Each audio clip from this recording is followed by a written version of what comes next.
Grow what you eat. I'm Naima Latif with today's 10-minute tip for how to grow your own food. We've got some wonderful food plants growing, and here in our beds where we have the tomato plants, ooh, looking good for sure. So we always have to check particularly after a rain, because things grow up and sometimes there are other kinds of plants that you need to remove, dandelions and such. We see a dandelion plant we're going to have to remove that could tend to compete for nutrients in the soil, and you don't want that. So you do need to monitor and make sure your plants are growing healthy and have the space that they need.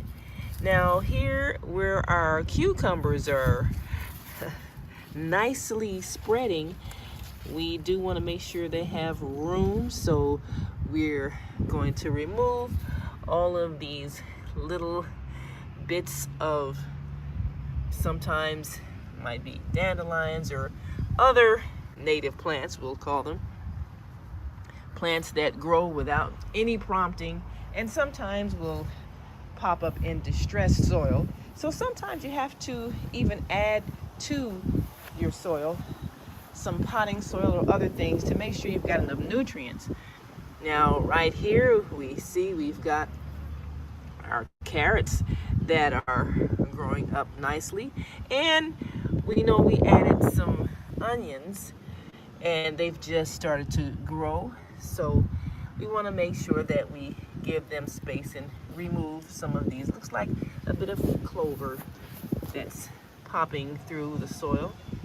And we know that sometimes when it's very dry, you'll have certain kind of plants that grow up, but it's been pretty heavy with the rain, so we know that we are experiencing the growth of a lot of maybe seeds that were underneath the soil. So with our kale,